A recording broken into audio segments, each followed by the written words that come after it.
Before, you said something about making sure I didn't kill any female corpses. Why? Are you serious? Look, Chief, these dead chits are the last chance for a couple of hardy bashers like us. We need to be chivalrous. No hacking them up for keys, no lopping their limbs off, things like that. Last chance? What are you talking about? Chief, they're dead. We're dead. See where I'm going? No. No, I don't actually. Chief, we already got an opening line with these limping ladies. We've all died at least once. We'll have something to talk about. They appreciate men with our kind of death experience. Wait, didn't you say before that I'm not dead? Well, alright, you might not be dead, but I am. And from where I'm standing, I wouldn't mind sharing a coffin with some of these fine, sinewy cadavers I see here. Morte starts clacking his teeth, as if in anticipation. Of course, the caretakers have to part for them first, and that's not likely. He doesn't have a penis. He doesn't have a body. Yeah. I got something to show you. Does he have a bone? Is he gonna bone someone? Wait. But where did all these corpses come from? Is he gonna find his own body? Death visits the plains every day, Chief. These shamblers are all that's left of the poor sods who sold their bodies to the caretakers after death. I think we found everything else. Alright, I'll try to remember that. God damn it. Look, Chief, it's obvious you're still a little addled after your kiss with death, so I got 2 bits of advice for you. One, if you got questions, ask me, alright? Alright, if I have any questions, I'll ask you. Second, if you're half as forgetful as you seem to be, start writing stuff down. Whenever you come across something that might be important, jot it down so you don't forget. If I had that journal I was supposed to have with me, I'd do that. Start a new one then, Chief, no loss. There's plenty of parchment and ink around here to last you. Alright, it couldn't hurt. I'll make a new one then. Your diary. Use it to keep track of your movements. If you ever start to get cloudy on important things, like who you are, or more importantly, who I am, use it to refresh your memory. Alright, I got it. Let's go. Updated my Yes, journal. you're Jackie Chan. Who am I? The shambling corpse gazes at you with vacant eyes. Her skin is paper-thin, almost wispy. It's like someone draped a sheet of cobwebs across her frame. The number 594 has been scratched into her forehead with a charcoal pencil. Yeah. So you're doing anything later? The corpse continues to stare at you. You need higher charisma. Damn it, I know I should put my 18 there. Psst. You see the way she was looking at me? Huh? You see that? The way she was following the curve of my occipital bone? What are you talking about? Well, are you blind? She was scouting me out. It was shameless the way she wanted me. That whore. I don't... Staring at the back of his head? Like a whore. Man, my eyes are over here. I think you're imagining things, Morte. She's a zombie, a corpse, a dead person. You probably didn't even register to her senses. Yeah, whatever. When you've been dead as long as I have, you know the signals. They may be too subtle for you to pick up on. But that's why I'll be spending my nights with some luscious, recently dead shit. While you're standing around going, huh? What's going on? Where's my memories? Whatever, Morte. Let's go. Did you go full retard right there? Just my memories. The left side of this woman's face looks as it had been caved in with a club, and her flesh sags in bruised, swollen clumps over her ruined skull. The number 626, oh god, we found Lilo, has been stitched into the corpse's right cheek, just below the eye. Stitch. Because it's been stitched in. I'm still waiting for 682. I'm sure we'll sit here long enough, we'll find it. Nasty wound you've got there. The corpse continues to stare at you with its one good eye. And then it winks. Or maybe it was just blinking, you couldn't tell. Hey, well then.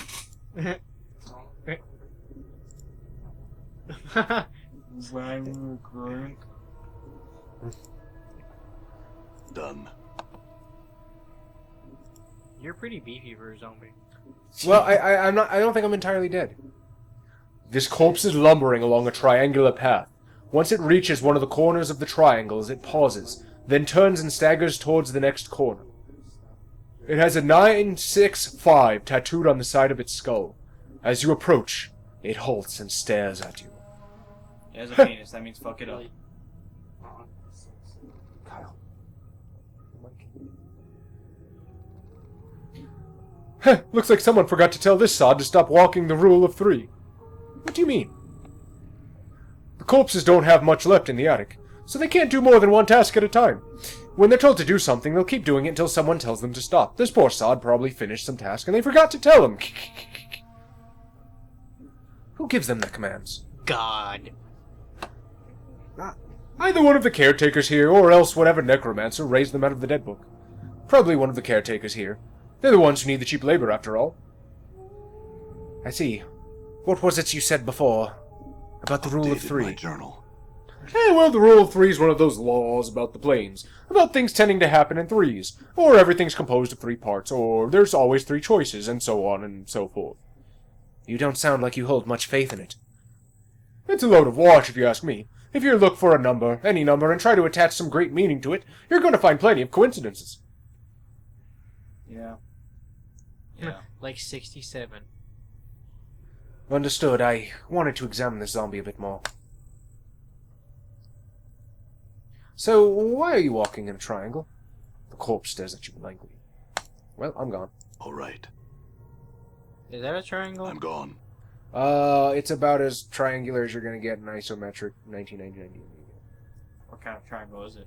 Isosceles. All right, That's the worst kind of triangle. done. All right. Mm-hmm. Receiving room logbook. Ooh. No, we take that. That is ours now. So you just kind of like took it out, put it back, and then took it. Yeah, pretty much. I don't want it. No, I should grab this. Here, dying. This huge logbook lists mortuary procedures in a tight, crabbed script. I don't think we care. Yeah, no. If they want to know what it said, you can pause the video. Nothing's fucking This corpse is shuffling from slab to slab, bandaging the corpses lying there. Number 396 is carved into his left temple, and his lips are stitched closed. You notice the corpse is carrying a roll of bandages in its hand. The bandages look usable. Ah, his lips are stitched closed. Like, what was his name? Stitch? No. Waldo? No, that big ugly dude that has mouth stitched closed. From that other Very game. descriptive. From that other game series. Are you talking about Scarecrow? No. He was a big ugly monster thing. Scarecrow? No. This female corpse is making the rounds from slab to slab in the room. Her hair is knotted into a long braid and looped around her neck like a noose. Someone has stenciled the number 1096 onto her forehead, and her lips have been stitched closed. Darn. All the bitches. Nice braid. The corpse does not respond. You doubt it even knows you're there. Farewell, then. Damn, shot done. down. Again. Don't worry. You gotta swing the bat before you can hit a home run. The number 1201 has been inked on the forehead of this corpse, and the ink has run down its eyes, cheeks, and jaw. As you follow the ink tears down the corpse's face, you notice it has run into the stitching, sealing the corpse's lips, and is caught on what looks like the corner of a note stuck in the corpse's mouth. I'm gonna try to pull it out. The note has mingled with the ichor in the zombie's mouth. Yeah. If you tried to pull the paper out through the cross stitches, it would tear the paper to shreds.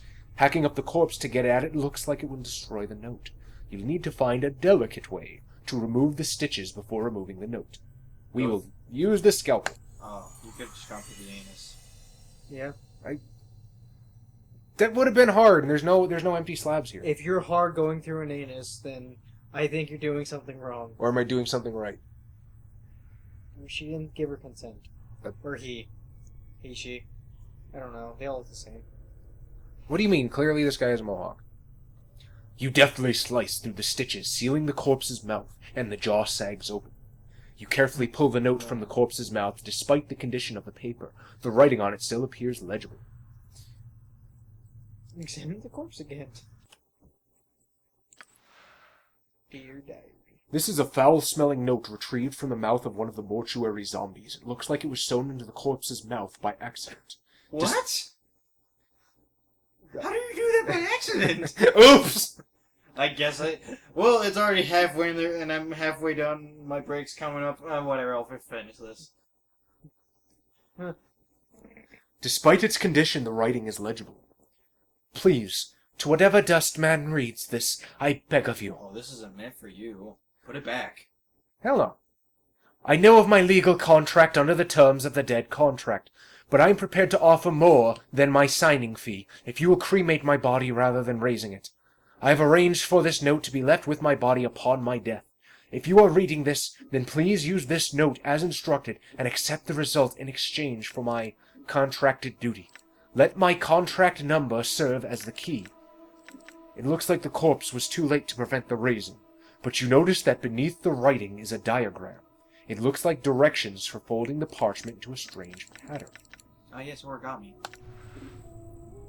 This foul-smelling note has a strange-looking diagram inscribed beneath the writing. It looks as if it's instructing you to fold the corners of the note so that the points touch the center. There's a series of strange marks on each corner. 1 mark on the upper right, 2 marks on the lower right, 3 marks on the lower left, and no marks on the upper left. What do you think, Tom? No, you leave it alone. Okay. It's not important. Done. Okay, so imagine the guy that was sewing was just like, what am I Alright. gonna have for lunch today? And just accidentally sewed it in. Like, I'm probably gonna go to Meat Sandwich Monarch today. The smell of formaldehyde emanating from this corpse is particularly strong. It smells like it was applied recently, and with good reason. This corpse appears to be in an advanced stage of decay. Her jaw is missing, and some of the flesh has slid off her skull, revealing the number 1072 chiseled into the bone.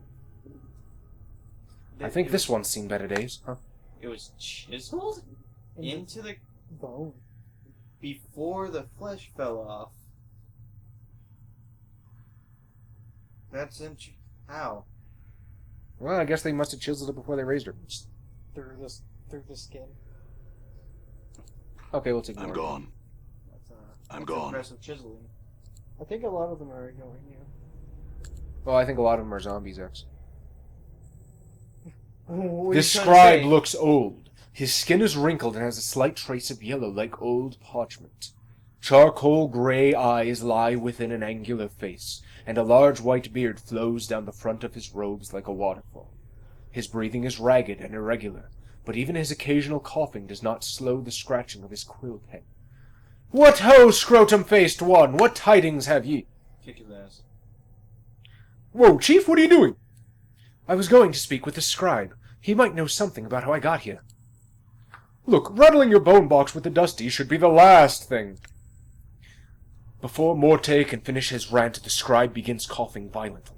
After a moment or two, the coughing spell dies down, and the scribe's breathing resumes its ragged wheeze. "And we especially shouldn't be swapping the chant with sick Dusties. Come on, let's leave. The quicker we give this place the laugh, the better." Before Morte can finish, the scribe's gray eyes flicker to you. The weight of years hangs heavy upon... Oh, wait, I'm sorry, that's his voice. "The weight of years hangs heavy upon me, restless one." He places down his quill. "But I do not yet count deafness among my ailments." I don't trust Morty. I What? think he's gonna stab you in the back. Well, he doesn't have a knife, so you're good. "Restless one, do you know me?" "No, I... There's a trace of bitterness... Thank you, that's what I was going for. There's a trace of bitterness in the scribe's voice as he speaks. "I have never known you, restless one. No more than you have known yourself." He is silent for a moment. "For you have forgotten, have you not?" You forgot your promise. Oh no! That's gonna be a lot of feast kicking. "Who are you?" He's your uncle. As always, the question, and the wrong question as always. He bows slightly, but the movement suddenly sends him into a bout of coughing. He pauses for a moment, catches his breath. "I am dull." Yes, you are.